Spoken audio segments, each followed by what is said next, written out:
Thank you so much everyone. आप लोगों ने भाई इतना सारा मुझे प्यार दिया, उसके लिए थैंक यू सो मच। और मैं ट्राई करूँगा कि आपके लिए बेटर टू बेटर कंटेंट लाऊँ और ट्रेडिंग को एकदम इजी टू एक्सप्लेन करूँ आपके सामने, और 2026 हम लोगों का बेटर हो जाए।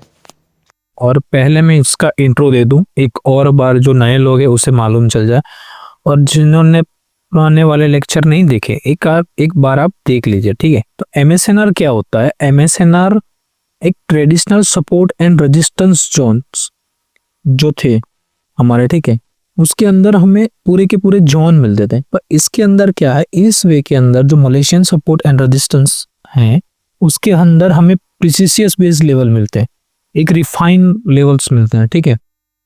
जो ट्रेडर्स को जो मार्केट के अंदर नॉइस था, जो जोन्स फाइंड करने में, समझ लो जैसे कि आपके जो भी हो गए ऑर्डर ब्लॉक्स हो गए या जिस भी बेस पे आप एंट्रीज लेते तो वहां आपको काफी सारे हर्डल मिलते थे, तो उसे रिफाइन करके हमारा एमएसएनआर देता है। तो एमएसएनआर का आप यूज कर रहे हो तो आपको की लेवल बहुत ही अच्छे मिल जाते हैं। अब हम बात कर लेते हैं कि एमएसएनआर के अंदर की लेवल कौन कौन से होते हैं। तो एमएसएनआर के अंदर वी लेवल जिसे हम सपोर्ट लेवल कहते हैं, ए लेवल जिसे रेजिस्टेंस लेवल कहते हैं, आरबीएस यानी कि रेजिस्टेंस बिकम सपोर्ट लेवल हो गया, SPR mean support become resistance हो गया आपका, क्यूएम यानी क्रोसोमोडो लेवल्स जिसे हम क्रोसोमोडो पैटर्न भी कहते हैं, हेड एंड शोल्डर भी कहते हैं, ओसी यानी कि ओपन क्लोज या गैप लेवल भी जिसे हम कहते हैं। अब एमएसएनआर का की रूल हमें क्या कहता है कि we only focus on closing price. MSNR के अंदर जब हम की लेवल निकालते हैं तो हम कैंडल की क्लोजिंग प्राइस, समझ रहे हो, क्लोजिंग प्राइस के अंदर निकालते हैं, ठीक है। अब की लेवल हम मंथली, वीकली, डेली, H1 और H4 और H1 में निकालते हैं, ठीक है। जितना बड़ा टाइम फ्रेम उतने अच्छे लेवल हमें मिलेंगे, उतने प्रिसिशियस लेवल हमें मिलेंगे। आप ये बात समझ गए होंगे। अब थोड़ा रिकैप कर लेते हैं हमने पीछे क्या सीखा था। तो जैसे कि मैंने बताया, ये ए लेवल है, ये हमारा रेजिस्टेंस लेवल है, ये वी लेवल है, ये हमारा सपोर्ट लेवल है। ये दो कैंडल की बीच में जो गैप है उसे हम कहते हैं ओपन क्लोज गैप लेवल। इसके अंदर हमें क्लोजिंग प्राइस मार्क करने की होती है, और ओपन क्लोज के अंदर अगर सेल कैंडल है तो प्रीवियस जो भी सेल कैंडल है उसकी क्लोजिंग प्राइस, या अगर बाइंग में हो तो प्रीवियस जो बाइंग कैंडल है उसकी क्लोजिंग प्राइस। ओपन क्लोज के अंदर हमें सेम कलर की कैंडल लेने की होती है। अगर आपने पिछला लेक्चर नहीं देखा तो एक और बार जाके देख लीजिए, उसके अंदर मैंने ये सारी चीजें बताई है। अब आगे चलते हैं। तो एसपीआर क्या होता है? तो जब हमारा सपोर्ट लेवल फेल हो जाता है और वो support as a resistance work करने लगता है तो हम उसे सपोर्ट बिकम रेजिस्टेंस जिसे हम एसबीआर कहते हैं। सेम ऐसे ही आरबीएस क्या होता है? तो जब रेजिस्टेंस फेल हो जाता है और वो एज अ सपोर्ट हमारे लिए वर्क करने लगता है उसे हम सपोर्ट कहते हैं, सॉरी आरबीएस कहते हैं। तो रेजिस्टेंस बिकम सपोर्ट, ठीक है। ये सारी चीजें आपको क्लियर हो गई होगी। अब हमें क्यूएम के बारे में भी पिछले लेक्चर में बात की थी, एक और बार इसके बारे में कर लेते हैं। मैं वहां एक्सप्लेन अच्छे से नहीं कर पाया था टाइम की कमी की वजह से। तो क्यूएम क्या होता है? तो क्रोसोमोडो पैटर्न जिसे हम हेड एंड शोल्डर पैटर्न के तरीके भी जानते हैं, जिसके अंदर कोई लोग उसे स्विंग फेलियर की तरीके से भी जानते हैं, कोई लोग उसे एमएसएस की तरह भी जानते हैं, ठीक है। तो क्यूएम हमारा कब क्रिएट होता है? क्यूएम हमारा कब क्रिएट होता है? तो यहाँ पे देखिए, ये हमारा सपोर्ट लेवल था। अब मार्केट सपोर्ट लेवल को जब ब्रेक करता है तो वो हमारे लिए क्या बन जाएगा? Support become resistance.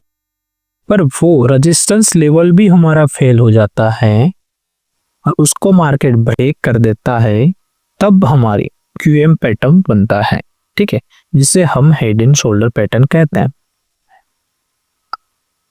समझ रहे हो? अब मार्केट अपना जो लोअर लो का जो ट्रेंड था वो कंटिन्यू नहीं करता है, वो वहां पे क्या करता है? अपना स्विंग फेलियर दे देता है और रेजिस्टेंस जो था उसे स्ट्रांगली ब्रेक करता है। और इन फ्यूचर मार्केट जब ये वाले की लेवल पे, जो अब हमारे लिए फिर से सपोर्ट लेवल बन गया है और यहां से यहां ऐसे रिएक्ट करता है, तो यहाँ पे हमारी एंट्रीज होती है और जिससे हम हेड एंड शोल्डर पैटर्न या क्यूएम कह सकते हैं। ठीक है,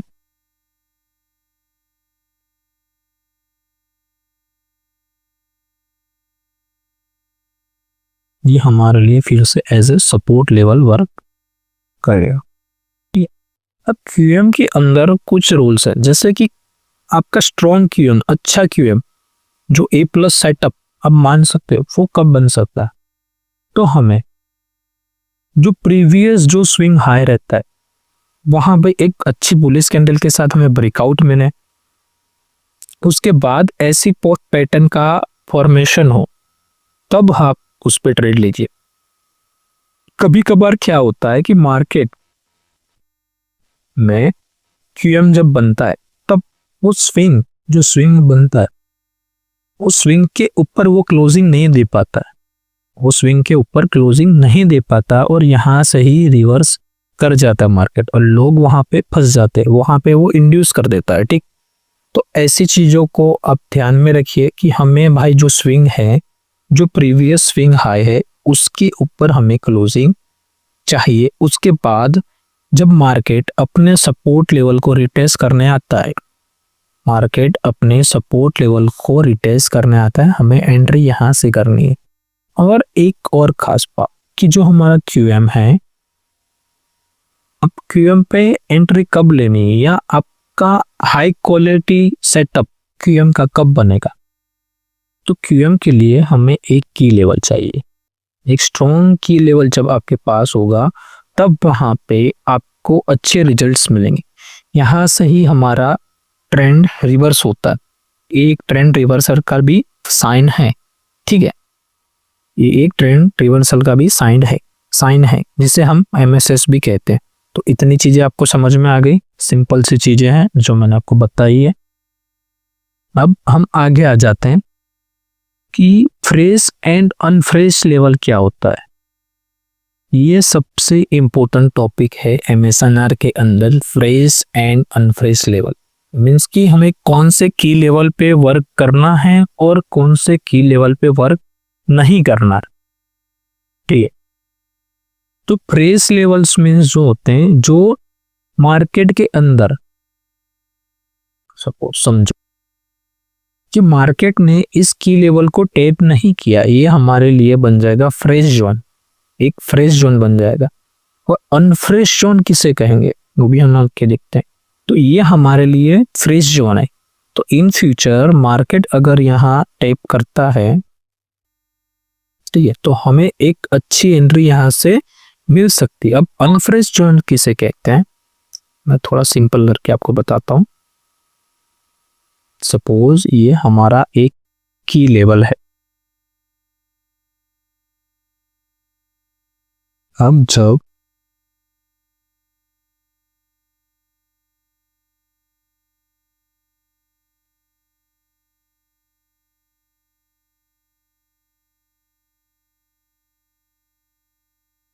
यहाँ पे एक भी कैंडल ने टैप नहीं किया था, तब तक वो हमारा फ्रेश लेवल था। समझ रहे हो, फ्रेश लेवल। जैसे ही मार्केट ने यहाँ पे आया, टैप किया, रिजेक्शन लिया, ये हमारा की लेवल यूज हो गया है, अब सेकंड टाइम मार्केट यहाँ पे आता है, ठीक है, उसको टैप करता है, रिजेक्शन लेता है, पर स्टिल ये हमारे लिए क्या रहेगा, अनफ्रेश। क्यों अनफ्रेश रहेगा कि एक बार ये की लेवल हमारा टेस्ट हो गया है, सेकंड बार मार्केट यहाँ पे आता है,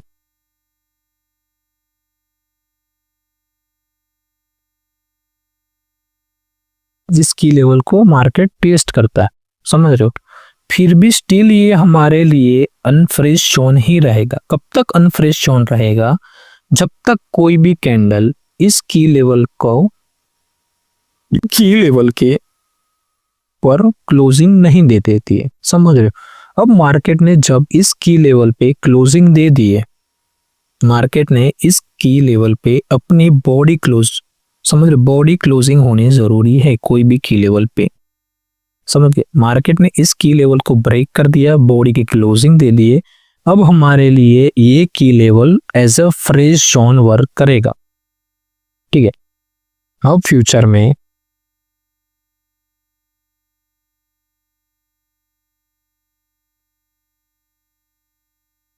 जब कैंडल ओपन होती है यहाँ पे रिजेक्शन लेता है, तो हम इस की लेवल को हमारे एंट्री के लिए यूज कर सकते हैं सेलिंग के लिए इन फ्यूचर में। अब सेकंड टाइम यही सिनेरियो यहाँ पे होता है, कितनी भी बार मार्केट इसको टेस्ट करे स्टिल हमारे लिए वो लेवल अनफ्रेश ही रहेगा। कब तक? जब तक उस की लेवल पे हमारी कैंडल की बॉडी क्लोज नहीं होती तब तक वो लेवल हमारे लिए अनफ्रेश ही रहेगा। जैसे ही बॉडी क्लोजिंग आपको की लेवल पे मिलती है, बॉडी क्लोजिंग ध्यान रखना, फिर वो आपके लिए फ्रेश जोन हो जाएगा। अब हमें कौन से टाइम फ्रेम के की लेवल को कितनी बार यूज करना है फ्रेश लेवल को, ठीक है। तो जैसे कि वीकली टाइम फ्रेम हो गया, जैसे कि वीकली, मंथली, वीकली, डेली हो गया, तो आप इसे 4 टाइम यूज कर सकते हो, 3 to 4 टाइम आप इसे यूज कर सकते हो। जैसे आपके पास H4 का लेवल है तो आप उसे 2 बार यूज कर सकते हो, और जैसे H1 या M15 का लेवल है तो आप उसे एक बार ले सकते हैं, 1 टाइम, ठीक है। अगर H1 का लेवल है तो आप उसे एक बार ले सकते हो, ठीक है। कैसे? कि जैसे कि मार्केट ने यहाँ पे एक बार टैप किया, 2 बार टैप किया, ये 1 टच हमारा हो गया, एक बार मार्केट ने इसको टैप कर दिया, अब ये दूसरी बार ये टैप करता है, मीन्स कि ये ब्रेक कर देता है, तो वो हमारा लेवल फिर से फ्रेश हो गया, मार्केट इसको फिर से वो टच करता है, ठीक है। तो ये हमारा सेकंड यूज हुआ, ये हमारा फर्स्ट यूज हो गया। उसके बाद मार्केट 10 बार इसको टैप कर ले, हमें नहीं काउंट करना है। जब तक मार्केट उस लेवल पे कैंडल बॉडी क्लोज नहीं करता तब तक वो लेवल हमारे लिए स्टिल अनफ्रेश ही रहेगा, और तब तक जिस भी कैंडल ने पहली बार टच किया होगा हमारा फर्स्ट टच ही रहेगा। इसके बाद 10 कैंडल यहाँ पे टच कर देती है, नो मैटर, जब तक कैंडल क्लोजिंग नहीं आती फिर से हमारी काउंट चालू होगी। तो वैसे हमारे लिए ये 1 टच हुआ, ये सेकंड टच हुआ, आप समझ गए होंगे आई होप। मैं अब इससे चार्ट के अंदर एक्सप्लेन करता हूं।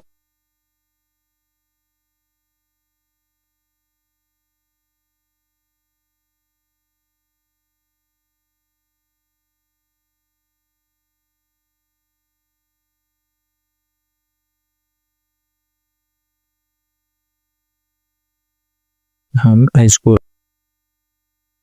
सपोज हम यहाँ पे आ गए,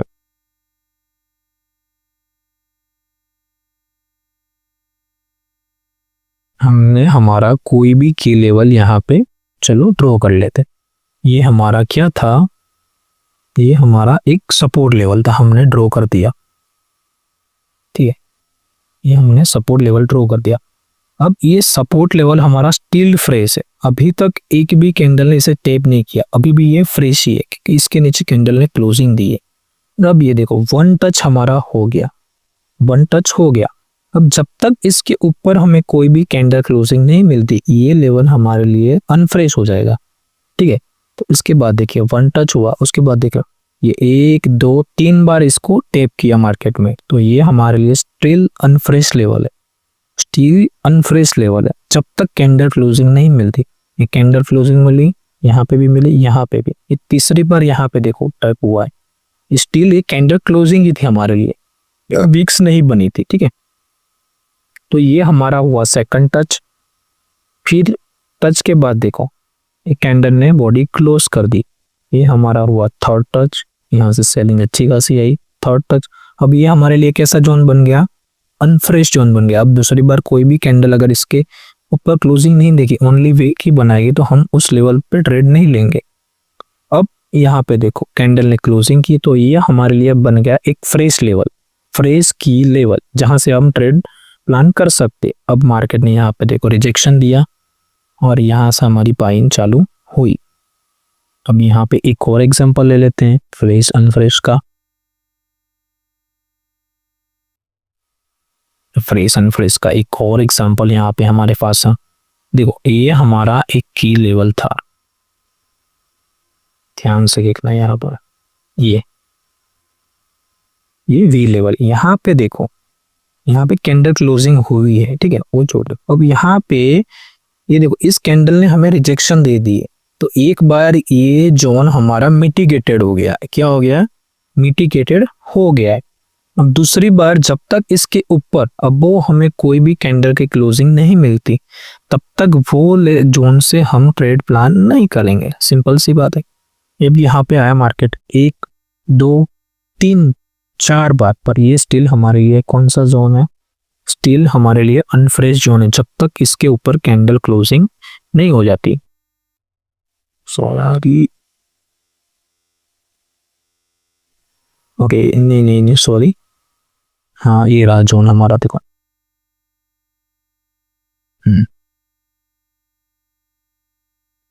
हाँ तो यहाँ पे इसने मिटिगेट कर दिया है। अब ये हमारे लिए स्टिल अनफ्रेश जोन हो जाएगा। भाई यहाँ पे देखो बुलिश कैंडल ने इसके ऊपर क्लोजिंग दी है।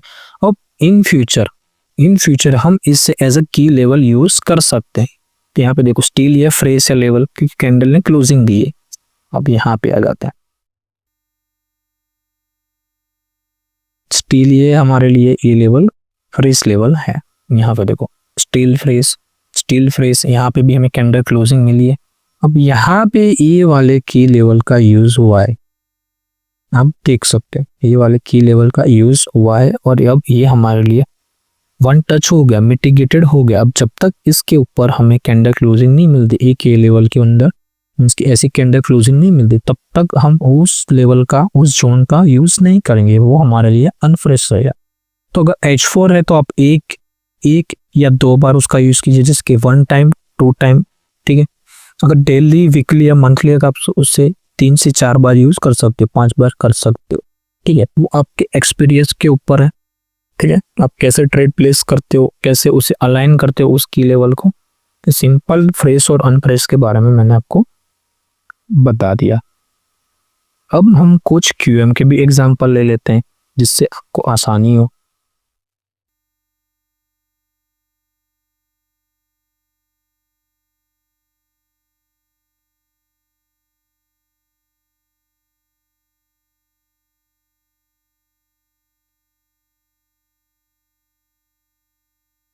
हम यहाँ पर डेली चार्ट पे आ जाते हैं।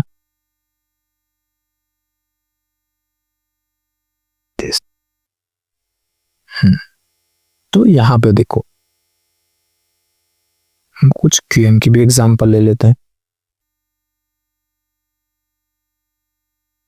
ये हमारे पास क्या है, ये हमारे पास क्या है, एक की लेवल है। यहाँ पे देखो ये हमारे पास क्या है, एक की लेवल है।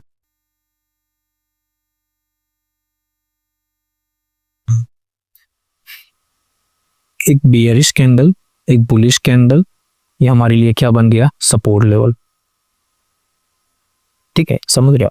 अब यहाँ पे देखो बुलिश कैंडल, एक बियरिश कैंडल, ये हमारे लिए बन गया एक रेजिस्टेंस लेवल।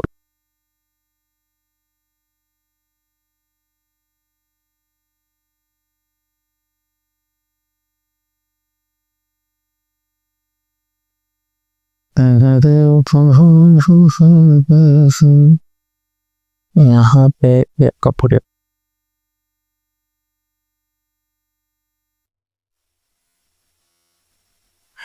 ये हमारे लिए एक रेजिस्टेंस लेवल है। मार्केट ने रेजिस्टेंस को ब्रेक कर दिया, इन फ्यूचर ये हमारे लिए कैसे वर्क करेगा, एज अ सपोर्ट लेवल, ठीक है।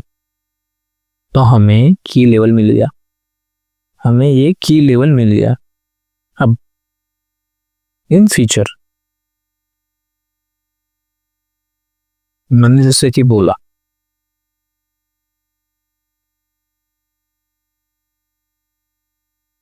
यहाँ पे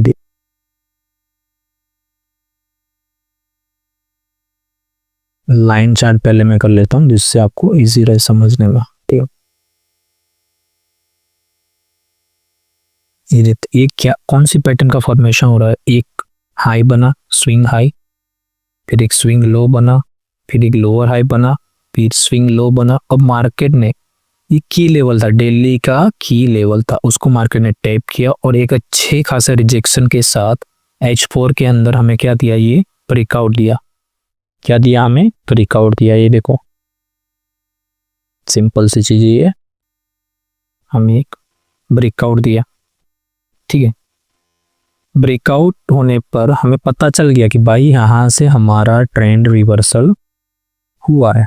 क्या हुआ है? ट्रेंड रिवर्सल हुआ है। ठीक है, उसके बाद देखो कैसा पैटर्न का फॉर्मेशन हो रहा है। सिंपल देखो, मार्केट नीचे आया, ये की लेवल को मार्केट ने टैग किया। ठीक है, और अच्छा खासा हमें यहाँ पे ब्रेकआउट मिला। फिर मार्केट ने एक लो फॉर्म किया, फिर हाई फॉर्म किया, फिर लो, इस इंडस्ट्रीमेंट को मार्केट ने लिया एंड देन उसने अपना स्ट्रक्चर कंटिन्यू किया। ठीक है, हमें ऑलवेज क्लोजिंग प्राइस देखनी है। ठीक है, तो इतनी चीजें आपको समझ में आ गई यहाँ पर कैसा फॉर्मेशन हुआ पैटर्न का। अब यहाँ पे ये देखो हमारा क्या है, क्लियर, दिस इज योर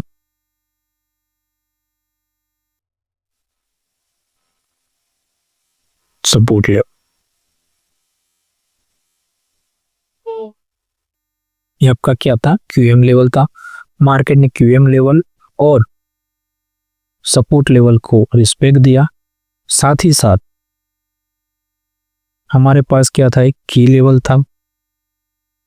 समझ रहे हो, हमारे पास एक की लेवल था और एक अच्छा खासा ट्रेंड रिवर्सल और एक अच्छा खासा आपको ट्रेड सेटअप यहाँ से मिला। तो यही था बेसिक जो हमारा क्यूएम था, और जो मीन्स की जितने भी एसएनआर के की लेवल थे, जितने भी लेवल थे, वो जो बेसिक था उसके बारे में मैंने आपको यहाँ पे एक्सप्लेन कर दिया है। ठीक है, अब आने वाले जो भी लेक्चर होंगे उसके अंदर हम कुछ एक्स्ट्रा चीज़ों पे बात करेंगे। और जैसे कि स्टोरी लाइन का हमारा लेक्चर रहेगा, स्टोरी लाइन है, नैरेटिव कैसे बिल्ड करते हैं, बायर्स क्या होते हैं, अब उन सारी चीज़ों पे हम काम करेंगे। तो कुछ एग्जांपल थे क्यूएम के, एसबीआर के, और सारे मैंने दे दिए हैं। ठीक है, और आपके जो भी क्वेश्चन है, आपको जो भी क्वेरी आ रही है, आप कमेंट के अंदर लिख दीजिए। ठीक है, आपको कुछ समझ में भी नहीं आ रहा, आप उसको कमेंट के अंदर लिख दीजिए। मैं उसे ट्राई करूंगा कि उसे सोल्व करूं और आपको उस तरीके से प्रेजेंट करूं जैसे इजीली आपको समझ में आए। और ये लेक्चर आपको कैसा लगा उसके बारे में भी मुझे रिव्यू देना, जिससे मुझे पता चले और मैं इम्प्लीमेंट करके और चीज़ें आपके लिए ला सकूं। Thank you so much. और अगर आपने भाई चैनल को सब्सक्राइब नहीं किया है तो चैनल को सब्सक्राइब कर लीजिए, ऐसे ही प्यार देते रहिए। ठीक है, मैं आपके लिए और अच्छे अच्छे लेक्चर लाता रहूँगा, और आपके दोस्त फ्रेंड सर्कल में भी चैनल को रिकमेंड कीजिए, शेयर कीजिए अगर आपको कंटेंट पसंद आ रहा है तो। ठीक है, thank you so much guys.